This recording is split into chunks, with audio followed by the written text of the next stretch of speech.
আলোটা জ্বালতেই দেখল ঘরের কোণে রাখা তার কোদালটা নিজে থেকেই অল্প অল্প করে কাঁপছে। সে বুঝতে পারল আজকে রাতটা সহজে শেষ হবে না। রতন কম্বল জড়িয়ে শুয়ে আছে। তার মনে হচ্ছে ঘরের বাইরে কেউ একজন খুঁড়িয়ে খুঁড়িয়ে হাঁটছে। হাঁটার শব্দটা তার ঘরের সামনে এসে থেমে গেল। সে ভয়ে চোখ বন্ধ করে ফেলেছে। হঠাৎ সে তার কানের কাছে হিমশীতল নিঃশ্বাস অনুভব করল। জ্বর পাস, জ্বর পাওয়া তো কেবল শুরু।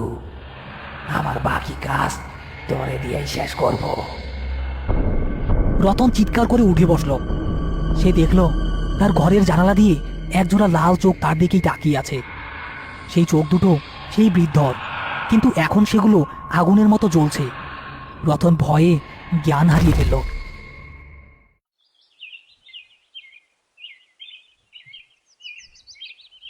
আহ আহ আমারে ছাড়ো, আমারে ছাড়ো, আমি পারবো না, আমারে ছাড়ো।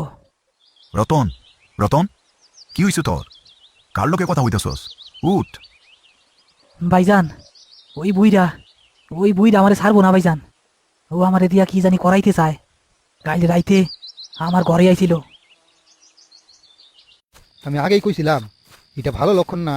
ওই বুইরা নিঘাত কোনো কালো জাদু সাধক আসিল। মরার আগে হয়তো তার কোনো সাধনা বাকি আছিল। অহন সেই অতীত আত্মা তোমারে মাধ্যম বানাইতে চায়। কিন্তু এখন উপায় কি? যেমনেই হোক রতন ঋতু বাঁচাইতে হইব।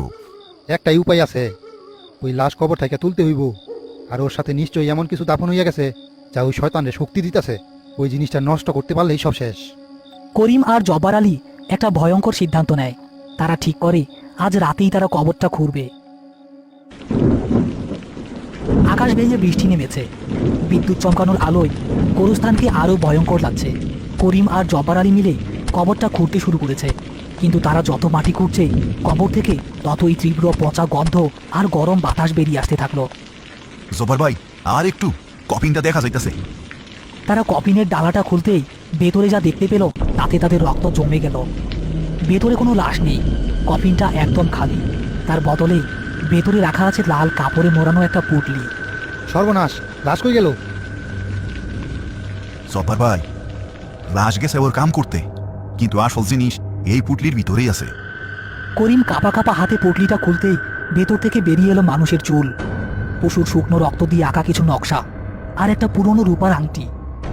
আংটিটা হাতে নিতেই করিমের মনে হলো হাজার হাজার ভোল্টের বিদ্যুৎ তার শরীর দিয়ে বয়ে গেল।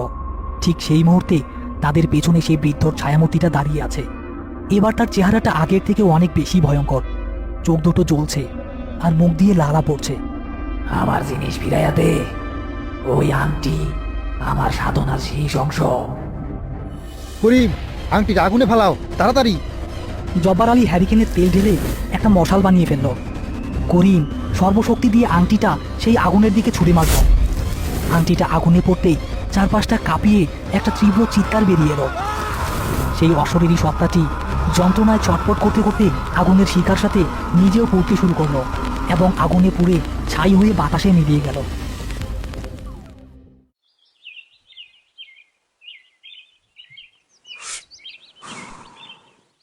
রতন এখন পুরোপুরি সুস্থ। তার গত রাতের কিছুই মনে নেই। করিম আর জব্বার আলী গোরস্থানের সেই পোড়া পুটলিটার ছাই মাটি চাপা দিয়ে দিয়েছে। বুঝলি রতন, সব লাশ দাফন হওয়ার জন্য আসে না, কিছু লাশ আসে দাফন করা মানুষগুলারে সাথে নিয়ে যাওয়ার জন্য। এইটার মানে কি ভাইজান? হ্যাঁ, কিছু না রে, চল আজকার কাম শুরু করতে হইব।